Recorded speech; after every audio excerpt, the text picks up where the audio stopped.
John Miller was not the kind of person who liked to draw attention to himself. He was a quiet man, with calloused hands and a steady gaze that spoke of years spent fixing things most people gave up on. At 32, he had spent more than half his life working at Springfield Auto Repair, a modest garage tucked away on the edge of town. It wasn't glamorous work, but John took pride in what he did. Every car he fixed, every satisfied customer who drove away with their vehicle running smoothly, it all mattered to him. The shop itself wasn't much to look at. Its walls were lined with shelves cluttered with tools, spare parts, and old coffee mugs that no one ever seemed to clean. The air always smelled faintly of oil and grease, mingled with the occasional whiff of fresh paint from when someone decided to spruce up the place. But despite its messy appearance, the shop was a cornerstone of the community. People trusted it because they trusted John. His coworkers often joked that if there was a problem a machine could have, John would find a way to fix it, no matter how impossible it seemed. On this particular afternoon, John was wrapping up his shift. The sun had dipped low in the sky, casting long shadows across the parking lot outside. Inside, the hum of fluorescent lights buzzed softly overhead as he wiped down his workbench. Most of the other mechanics had already left for the day, leaving him alone with just the sound of his own movements to keep him company. It was peaceful in a way. Peaceful enough that he almost didn't notice the faint creak of wheels rolling against pavement coming from outside. Curious, John stepped out of the shop's open bay door to see what was going on. That's when he spotted her, an elderly woman struggling to push her electric scooter along the cracked sidewalk. She looked frail, her thin arms trembling as she tried to maneuver the heavy device. Something about the way she leaned forward, her face scrunched in frustration, tugged at John's heart. He couldn't just stand there and watch. "Ma'am?" he called out, stepping closer. "Do you need some help?" The woman looked up, startled by the voice. Her eyes widened behind thick glasses, and for a moment, she seemed unsure whether to trust him. But then she must have seen something reassuring in his expression. A calmness, maybe, or just plain decency, because she nodded slowly. "Yes, please," she said, her voice soft but tinged with relief. "I don't know what's wrong with it. It just stopped working." John knelt down beside the scooter, examining it closely. He didn't recognize the brand. It was one of those smaller models designed for short trips around town. But that didn't matter. Mechanics like John weren't picky. They saw machines for what they were, puzzles waiting to be solved. After a few moments of inspection, he realized the issue. The battery connection had come loose. It was a simple fix, the kind of thing anyone with basic knowledge of electronics could handle. Still, it was enough to leave someone like this woman stranded. "I can fix it," John told her confidently, flashing a reassuring smile. "Just give me a minute." He hurried back inside the shop, grabbing a screwdriver and a pair of pliers from his toolbox. As he worked, the woman introduced herself. Her name was Margaret Evans, though she insisted John call her Mrs. Evans.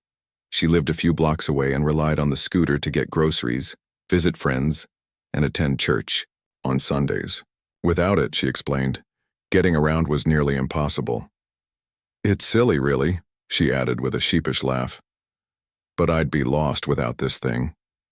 John chuckled lightly as he tightened the battery connection. "No need to apologize, Mrs. Evans. We all need a little help sometimes."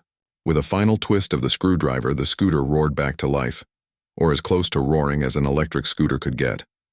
Its small motor hummed softly, ready to carry its owner wherever she needed to go.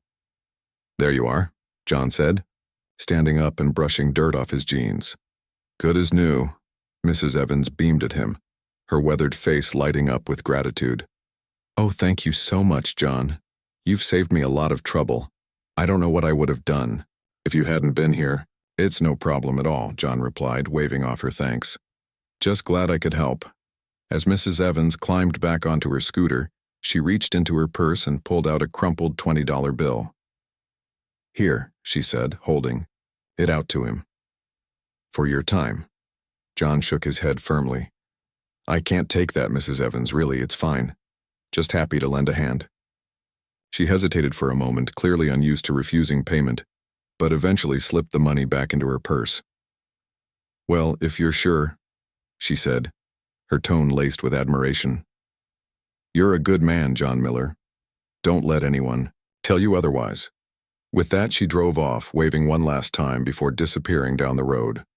John watched her go, feeling a warm sense of satisfaction. It wasn't the first time he'd gone out of his way to help someone, nor would it be the last. To him, it was just part of being human, doing what you could to make life a little easier for others.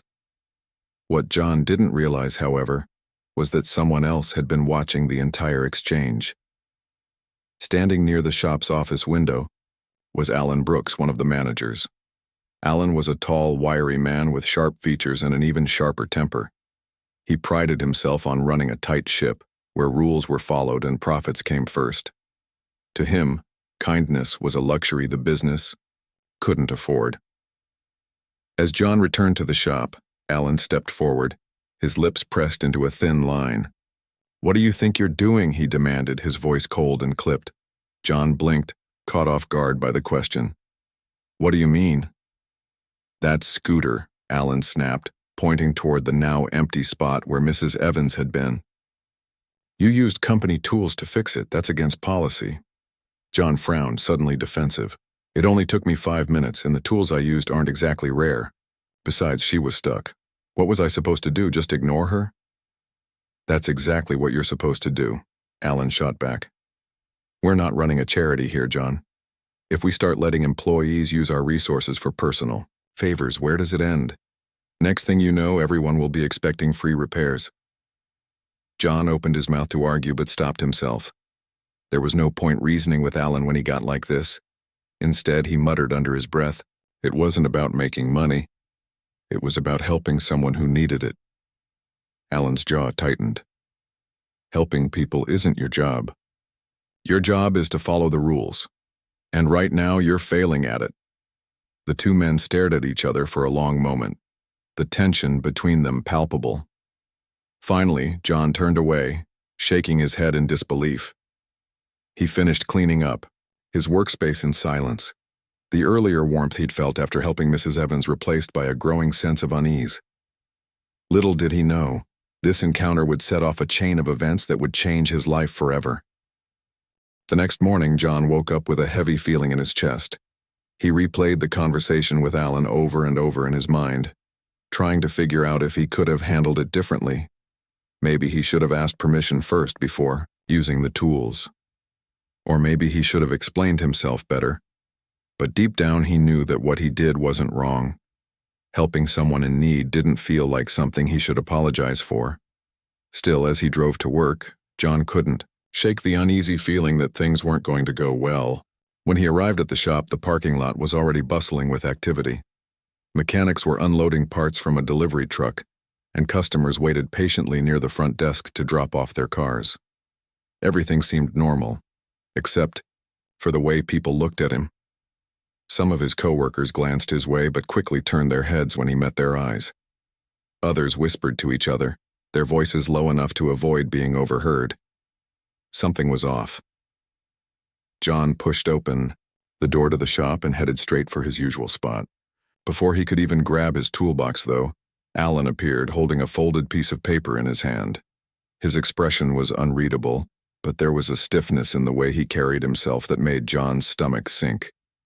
"John," Alan said, his tone flat and formal, "can I see you in my office?"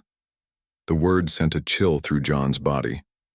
He nodded silently, following Alan into the cramped office at the back of the building. The room smelled faintly of stale coffee and old paper, and the blinds on the window were drawn shut, casting everything in dim light. Alan closed the door behind them, then gestured for John to sit in the chair across from his desk. Instead of sitting, John stayed standing, his arms crossed tightly over his chest. Alan placed the folded paper on the desk between them. "I've thought long and hard about what happened yesterday," he began, his voice measured and deliberate. "And unfortunately, I've come to a decision." John's heart pounded in his ears. He didn't say anything, just stared at Alan, waiting for him to continue. You broke company policy by using our tools and resources without approval, Alan said, tapping the paper with one finger. That's not something we can overlook. We have rules for a reason, John. Rules keep this place running smoothly. If we start bending them for personal reasons, where does it end? John clenched his jaw, anger bubbling just beneath the surface. It wasn't personal, he said, his voice tight. I was helping someone who needed it. That woman, Mrs. Evans, was stranded. What was I supposed to do, just walk away? That's exactly what you're supposed to do, Alan replied sharply. Your job is to fix cars for paying customers, not to play hero for strangers. This isn't a charity, we're a business. But it only took me 5 minutes, John argued, his frustration spilling over. 5 minutes to help an elderly woman who couldn't get home otherwise. How does that hurt the business? It sets a precedent, Alan shot back. If we let employees use company property for personal favors, it opens the door for abuse. Other workers will expect the same leniency. Customers might think they can demand free services. It's a slippery slope, and I won't let it happen under my watch. John shook his head, disbelief etched across his face. You're firing me? Because I helped someone? That's ridiculous. I'm not firing you because you helped someone, Alan corrected. I'm firing you because you violated company policy, and because you refuse to understand why those policies exist. For a moment, John stood frozen, his mind racing. He wanted to argue, to plead his case, to make Alan see how unfair this was. But looking into the man's cold, unyielding eyes, he realized it wouldn't matter. No amount of reasoning would change Alan's mind. Whatever respect John once had for his boss evaporated in that instant, replaced by a bitter mix of disappointment and resignation. Fine, John said finally, his voice quiet but firm. If that's how you want it, then fine. Without another word, he turned and left the office, leaving the termination letter untouched on Alan's desk. Back in the main area of the shop, his co-workers watched him pack up his belongings in stunned silence. A few tried to approach him, offering awkward words of support, but John barely acknowledged them. He stuffed his tools into a duffel bag, grabbed his jacket, and walked out of the shop for what felt like the last time. Later, that afternoon, Mrs. Evans returned to the repair shop. She had spent hours thinking about John's kindness and decided she wanted to thank him properly. She pulled her scooter up to the entrance and hobbled inside, leaning heavily on her cane. At the front desk, a young receptionist greeted her, with a polite smile. I'm looking for John Miller, Mrs. Evans said, her voice bright despite the ache in her joints. He helped me yesterday with my scooter. I wanted to bring him a little gift to show my appreciation. The receptionist's smile faltered, and she exchanged a nervous glance with one of the mechanics nearby. Mrs. Evans, right? She asked hesitantly. There's something you should know. John doesn't work here anymore. Mrs. Evans blinked, confused. What do you mean? Did he quit? No, ma'am. The receptionist replied softly.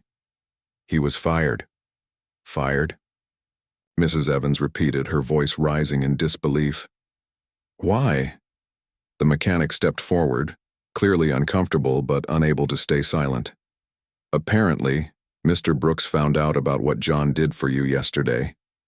He said it was against company policy to use the tools without permission, so he let John go. Mrs. Evans stared at them, her mouth hanging open. For a moment she couldn't speak. Then slowly, her confusion turned to anger. Her hands tightened around the handles of her cane as she turned toward the office at the back of the shop. Where is he? She demanded, her voice sharp and commanding. I need to speak with Mr. Brooks immediately. Before anyone could stop her, Mrs. Evans marched toward the office. She knocked once on the door, then pushed it open without waiting for a response. Inside, Alan sat at his desk, typing furiously on his computer. He looked up, startled, as Mrs. Evans entered, her presence filling the small space. Mr. Brooks, she began, her tone icy. I hear you fired John Miller because he helped me. Yesterday? Alan sighed, leaning back in his chair. Mrs. Evans, please. This is a private matter. It's not private, she interrupted, her voice rising. Not when it involves treating someone unfairly. John went out of his way to help me when I was stranded. He didn't ask for anything in return, and this is how you repay him? By taking away his livelihood? He broke the rules, Alan said defensively, though there was a flicker of unease in his eyes. I run a business here, not a charity. If I start making exceptions, it undermines everything we stand for. So you'd rather punish kindness than reward it? Mrs. Evans snapped. Is that the kind of example you want to set? Because let me tell you, Mr. Brooks, it's disgusting. People like John are rare these days. They care about others more than themselves. And you threw him away like trash. Alan shifted uncomfortably in his seat, clearly unprepared for Mrs. Evans's fiery determination. Look, I understand you're upset. No, you don't understand. She cut him off. Again, you don't understand what it means to be human, to care about someone else's struggles. All you care about is your precious rules and your bottom line. Well, let me tell you something. You may have fired John, but you'll never erase the good he's done. And mark my words, the community will remember this. With that, Mrs. Evans turned on her heel and stormed out of the office, leaving Alan sitting in stunned silence. Outside, she paused to catch her breath, her mind racing, with ideas. She wasn't going to let this injustice stand, not if she could help it. Mrs. Evans didn't waste any time after leaving the repair shop. Her mind was made up. She wasn't going to let John's kindness go unnoticed or unpunished for. As she drove her scooter home, her thoughts raced with ideas. She knew she couldn't take on Mr. Brooks alone. He was too stubborn and too set in his ways. But she also knew she wasn't powerless. Over the years, she had built a strong network of friends, family, and acquaintances who shared her values. If anyone could help her make things right, it was them. Once she got home, Mrs. Evans sat down at her kitchen table and pulled out her phone. The first person she called was her grandson, Daniel Carter. Daniel was in his early 30s, a successful entrepreneur who owned several luxury car dealerships across the state. He had always been close to his grandmother, often visiting her on weekends or calling to check in. When he answered the phone, his voice was warm and cheerful. Hey, Grandma, Daniel said. What's up? Mrs. Evans didn't mince words. Daniel, I need your help, she said firmly. Something terrible happened today, and I want to make it right. Daniel's tone shifted immediately, becoming serious. What happened? Are you okay? I'm fine, she reassured him. But someone else isn't. A kind young man named John Miller helped me yesterday when my scooter broke down. He fixed it in no time, didn't ask for anything in return, and even refused payment. But today I found out that his boss fired him for helping me. There was a long pause on the other end of the line. Wait, what? Daniel asked, his voice tinged with disbelief. They fired him because he helped you? Yes, Mrs. Evans replied. The manager said it was against company policy to use their tools without permission. Can you believe that? John did something selfless, and they punished him for it. Daniel exhaled sharply, shaking his head even though his grandmother couldn't see him. That's insane, he muttered. What kind of place punishes people for being decent human beings? Exactly, Mrs. Evans agreed. Which is why I need your help. I want to do something big, something that will show John how much we appreciate him and send a message to that awful manager. Daniel thought for a moment, then smiled. Leave it to me, Grandma. I've got an idea. Over the next few hours, Daniel sprang into action. He started by reaching out to Mrs. Evans's closest friends, many of whom were wealthy retirees or influential figures in the community. One by one, he explained the situation and asked if they'd be willing to participate in a plan to support John. To his surprise and relief, they all agreed enthusiastically. Some offered to spread the word further, contacting their own networks to rally even more support. By the end of the day, a plan had taken shape. The idea was simple but powerful. Organize a convoy of luxury cars to show up at the repair shop the following morning. Each car would carry a sign expressing solidarity with John and condemning the unfair treatment he had received. It would be a peaceful protest, but one that would grab attention, not just from the shop's employees, but from the entire town. Daniel coordinated with everyone involved, assigning specific roles and ensuring everything ran smoothly. He reached out to local news outlets, tipping them off about the event so they could cover it. He also arranged for photographers and videographers to document the moment, knowing that social media would amplify the message far beyond Springfield. Finally, he contacted John personally, inviting him to meet with his grandmother the next afternoon, but without giving away the surprise. As dawn broke the following morning, excitement buzzed through the air. Dozens of luxury cars began arriving at a nearby park, where participants gathered to prepare for the convoy. Rolls-Royces, Bentleys, Teslas, and Porsches gleamed under the rising sun, their polished surfaces reflecting the crisp autumn light. Volunteers attached handmade signs to each vehicle, bearing messages like "Kindness Matters," "Stand with John Miller," and "Compassion over Profit."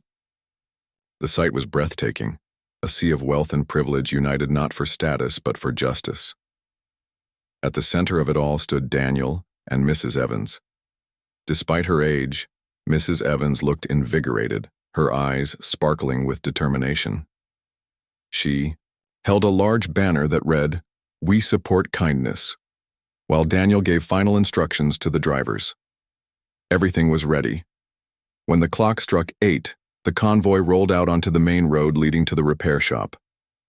The procession moved slowly, deliberately drawing attention as it passed through neighborhoods and intersections.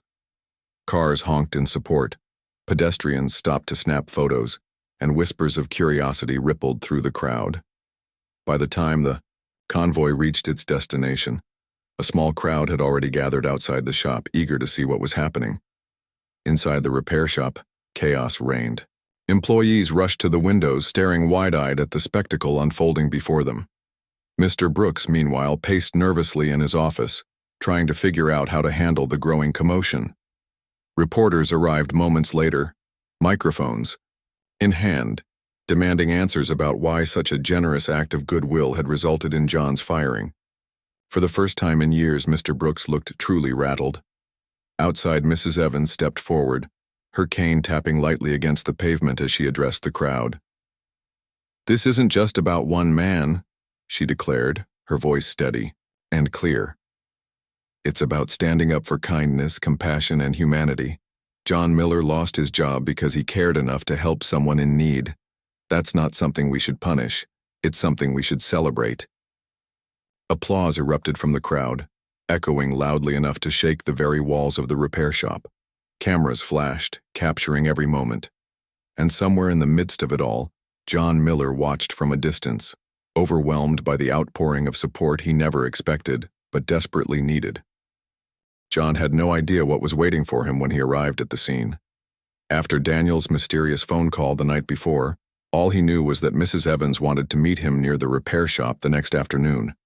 Still reeling from the events of the past 2 days, John wasn't sure what to expect. He assumed it would be a quiet conversation, maybe an apology or some words of encouragement. But as he turned the corner and saw the crowd gathered outside the shop, his jaw dropped in disbelief. The street was completely blocked off by a long line of luxury cars, their gleaming surfaces catching the sunlight. Each vehicle bore a sign, with messages like "Kindness Matters" and "We Stand with John Miller." People milled about, taking pictures, chatting excitedly, and pointing at the banners strung up along the sidewalk. News vans lined the curb, their cameras trained on the spectacle. At the center of it all stood Mrs. Evans, leaning on her cane but radiating energy, holding a large banner that read, "Compassion over Profit." For a moment, John froze, unsure if he was dreaming. Then Mrs. Evans spotted him and waved him over, her face lighting up with a warm smile. As he approached, she stepped forward, grabbing his hand tightly in hers. "John," she said, her voice filled with emotion, "this is for you." John looked around, still struggling to process what he was seeing. "Mrs. Evans, what is all this?" "This," she replied, gesturing to the convoy of cars and the growing crowd, "is our way of saying thank you for being kind, for being selfless, and for reminding us all what truly matters in life." Daniel appeared beside her, grinning broadly. "We couldn't just let something like this slide, John. What happened to you wasn't fair. So we decided to make sure the whole town, and maybe even the world, knows how special you are. John felt a lump rise in his throat.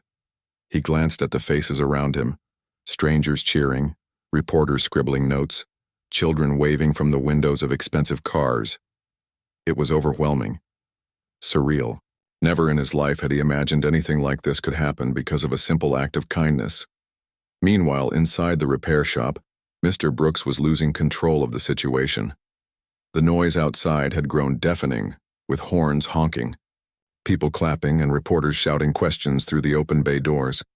Employees huddled near the windows, whispering among themselves, while Mr. Brooks paced furiously in his office.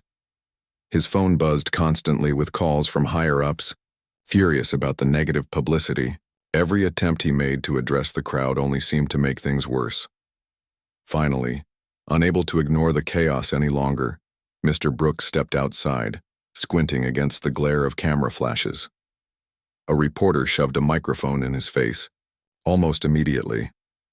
"Mr. Brooks, can you explain why John Miller was fired for helping an elderly woman?" Another chimed in. "Do you think punishing kindness sends the right message to your employees and customers?" Mr. Brooks stammered, clearly unprepared for the onslaught.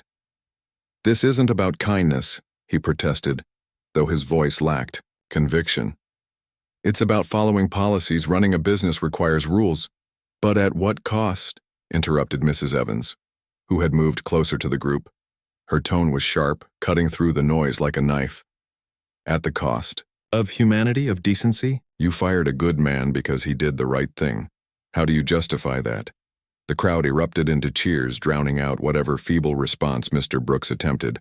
For once, the usually stern manager looked small, almost pitiful, as he retreated back into the shop, defeated. As the commotion died down slightly, Daniel stepped forward, addressing the crowd. "Folks, today isn't just about calling out injustice. It's about celebrating people like John Miller. People who remind us that kindness matters more than profit, that compassion should always come first." He turned to John, placing a reassuring hand on his shoulder. "John, I want to offer you a job. Not because I feel sorry for you, but because someone with your skills and heart deserves better. Come work for me at one of my dealerships. We'll give you a fresh start, with better pay, benefits, and an environment where kindness is valued." The crowd erupted again, this time in applause. John blinked back tears, overwhelmed by the generosity of the offer. I don't know what to say," he admitted, his voice trembling. "Thank you. Thank you so much." Mrs. Evans squeezed his hand. "You've earned it, John. Now go show them what you're capable of."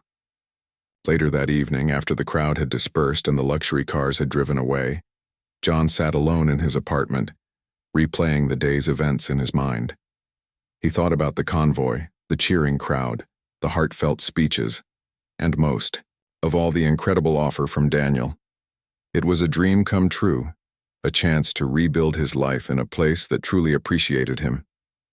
But amidst the excitement, John also felt a deep sense of gratitude, not just for the support he'd received, but for the reminder that there were still good people in the world, people willing to stand up for what was right, even when it wasn't easy. The next morning, he called Daniel to accept the job offer. Before starting his new role, however, John insisted on finishing the repairs he'd promised to complete at the old shop. It was important to him to leave on good terms, to prove that he wasn't bitter about what had happened. Though Mr. Brooks tried to convince him to return to his old position, offering a raise and vague promises of change, John politely declined. Some bridges couldn't be rebuilt, and honestly, he didn't want to cross that one again. By the end of the week, John was settling into his new workspace at Daniel's dealership. The atmosphere was completely different here, modern, welcoming, and full of positivity. His co-workers treated him like family, and customers praised not just his technical skill but his friendly demeanor. Word of his story had spread far beyond Springfield, thanks to social media and news coverage, turning him into something of a local hero. As for Mr. Brooks, the fallout from the incident continued to haunt him. Negative reviews poured in online, criticizing the shop's management and policies. Customers began taking their business elsewhere, and morale among the staff plummeted. Though he tried to implement changes to win back trust, many doubted whether they were genuine. The damage to the shop's reputation had been done, and it might take years to recover, if ever. Through it all, John remained humble, focusing on his work and cherishing the second chance he'd been given. He stayed in touch with Mrs. Evans, visiting her regularly to share stories and updates. Their bond had grown stronger through the ordeal, a testament to the power of kindness and determination. And as John tinkered with engines, greeted customers, and built a new life for himself, he couldn't help but smile. Sometimes, doing the right thing came at a cost, but true kindness always found its reward in unexpected ways. John's first few weeks at Daniel's dealership were a whirlwind of change and adjustment. The new environment was a stark contrast to the dingy, cramped shop he had worked at before. Here, everything gleamed with polish and care: shiny floors, spotless tools, and walls painted in bright, welcoming colors. Even the air smelled different, free of the heavy grease and oil scent that had clung to his old workplace. It was clear from the start that this wasn't just a job. It was an opportunity to grow, both personally and professionally. Daniel made sure John felt supported every step of the way. On his first day, he introduced John to the team, emphasizing how lucky they were to have someone as skilled and kind-hearted as him on board. "This place is about more than fixing cars," Daniel explained during the introduction. "It's about building relationships with our customers, with each other, and with the community. And John, you already embody that." The comment earned John a round of applause from his new coworkers, who welcomed him warmly. Over time, he realized just how much this dealership valued its employees. Unlike Mr. Brooks's rigid policies, Daniel encouraged creativity and teamwork. If someone needed help with a tough repair, others pitched in without hesitation. If a customer came in with a tight budget, discounts were offered whenever possible. For the first time in years, John felt like he belonged somewhere, a place where kindness wasn't seen as a liability but as a strength. Word of John's hiring spread quickly throughout Springfield. Many locals who had followed the story of the Convoy came to the dealership specifically to meet him or get their vehicles serviced by him. Some brought gifts, homemade cookies, gift cards, even hand-knitted scarves, as tokens of appreciation. Others simply wanted to shake his hand and thank him for reminding them of the importance of compassion. Each interaction left John feeling humbled and grateful. One afternoon, while working on a sleek Tesla, John noticed a familiar face walk into the showroom. It was Mrs. Evans, her scooter parked neatly outside. She smiled when she saw him, waving enthusiastically. "Just checking up on my favorite mechanic," she said as he approached. "How are things going?" "They're great, Mrs. Evans," John replied, returning her smile. "Better than I ever imagined. Everyone here has been so supportive." "I'm glad to hear it," she said, her eyes twinkling. "You deserve nothing less."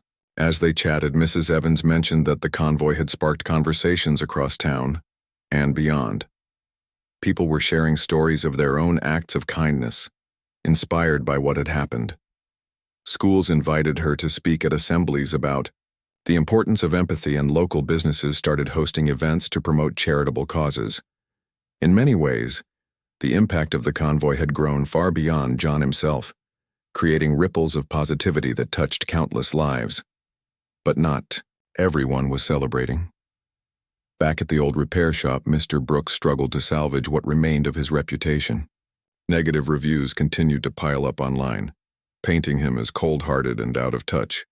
Customers complained about poor service, high prices, and a lack of accountability. Several longtime clients switched to competitors, including Daniel's dealership, leaving the shop half empty most days. Desperate to turn things around, Mr. Brooks implemented a series of changes. He posted signs declaring the shop a community-first business and held meetings with employees to encourage friendlier interactions with customers. He even reached out to John personally, asking if he'd consider returning under improved conditions. But John politely declined, explaining that he had found a home where his values aligned with those of his employer. Despite these efforts, skepticism lingered. Many doubted whether Mr. Brooks's sudden interest in kindness was genuine or just a PR stunt. His attempts to win back trust often came off as insincere, further alienating the very people he hoped to impress. The once thriving repair shop now stood as a cautionary tale, a reminder of what could happen when profit overshadowed humanity. Meanwhile, John thrived in his new role.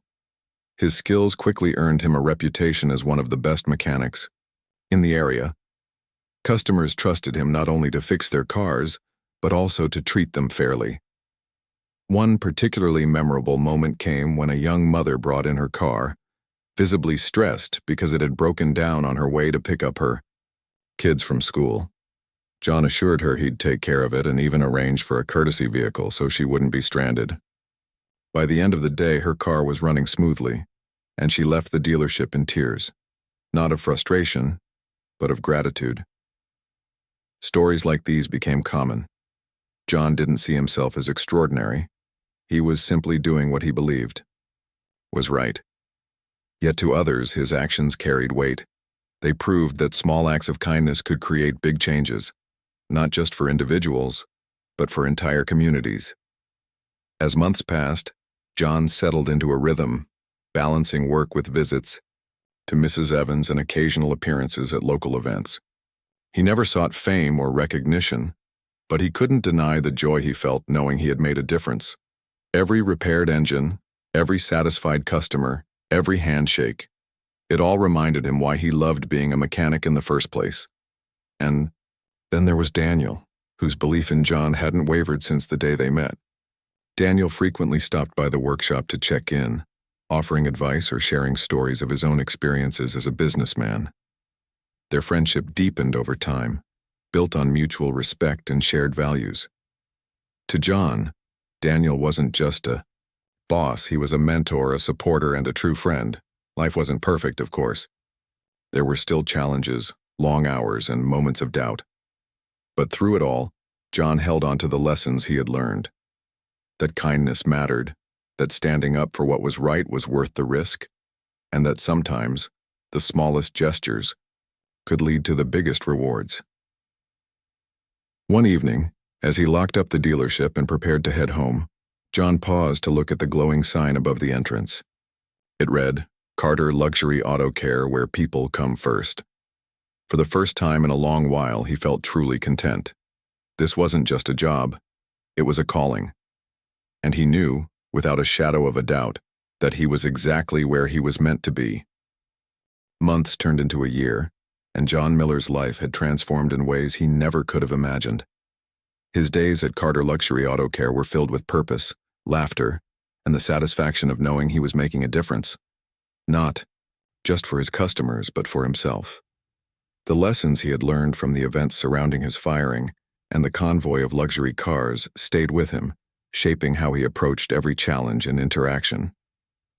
At the dealership, John became more than just a mechanic. He became a cornerstone of the team. Customers often requested him by name, not only because of his skill but because of the warmth and care he brought to every repair. He remembered details about their lives, their kids' names, their favorite sports teams, or the dream vacations they were saving up for, and used those connections to build trust. To many, John wasn't just a mechanic. He was a friend. Daniel noticed the impact John was having on the business and made sure to acknowledge it often. During staff meetings, he highlighted John's contributions, praising his dedication and leadership. "John reminds us why we're here," Daniel would say. "It's not just about fixing cars, it's about helping people get back to living their lives, and no one does that better than him." The community continued to rally around John as well. Local schools invited him to speak at career days where he shared stories of perseverance and the importance of kindness. Parents thanked him for being a role model, while students peppered him with questions about what it took to become a mechanic. For someone who had always preferred staying out of the spotlight, John found these moments surprisingly fulfilling. They reminded him that his story wasn't just his own. It belonged to anyone who needed a little hope or inspiration. Mrs. Evans remained a constant presence in John's life, visiting the dealership regularly to check in on him. She loved hearing updates about his work and proudly told everyone she met about her mechanic. Her health had started to decline slightly, but her spirit remained as strong as ever. One afternoon, she arrived with a small box wrapped in colorful paper. "For you," she said, handing it to him with a mischievous grin. "Open it later, when you're alone." Curious, John set the box aside until after work. When he finally unwrapped it, he found a framed photo inside. It was a picture of the convoy, taken on that unforgettable morning. The luxury cars stretched down the street, banners fluttering in the breeze, and in the center stood Mrs. Evans holding her sign high. Beside her was John, looking both shocked and deeply moved. On the bottom of the frame, Mrs. Evans had written a simple message: "Kindness changes everything." Tears welled up in John's eyes as he stared at the photo. It wasn't just a reminder of what had happened. It was proof that even in the Yahweh darkest moments, there was light if you chose to seek it. He placed the frame on his desk at home where he could see it every day. Back at the old repair shop, things hadn't improved much for Mr. Brooks. Despite his efforts to change the shop's image, the damage to its reputation was too deep. Employees left one by one, frustrated by the toxic environment and lack of genuine reform. Customers dwindled, and soon the shop was operating at a fraction of its former capacity. Eventually, Mr. Brooks sold the business to a larger chain, disappearing quietly from the community he had once dominated. Though some might have felt vindicated by Mr. Brooks's downfall, John didn't dwell on it. He believed in focusing on the positive, on moving forward rather than looking back. Still, he couldn't help but feel a pang of sadness for the man. Mr. Brooks had been so consumed by rules and profit that he had forgotten the most important part of any job: the people. As the months went by, John began thinking about ways to give back to the community that had supported him. Inspired by Mrs. Evans and Daniel, he started organizing free car clinics on weekends, offering advice and minor repairs to those who couldn't afford professional service. Word spread quickly, and soon lines formed outside the dealership early in the morning. Neighbors helped neighbors, sharing tools and tips, creating a sense of camaraderie that extended far beyond the parking lot. One particularly memorable clinic involved a young single father whose car had broken down on the way to work. With no money for repairs, he feared losing his job. John spent hours fixing the vehicle, refusing payment despite the man's insistence.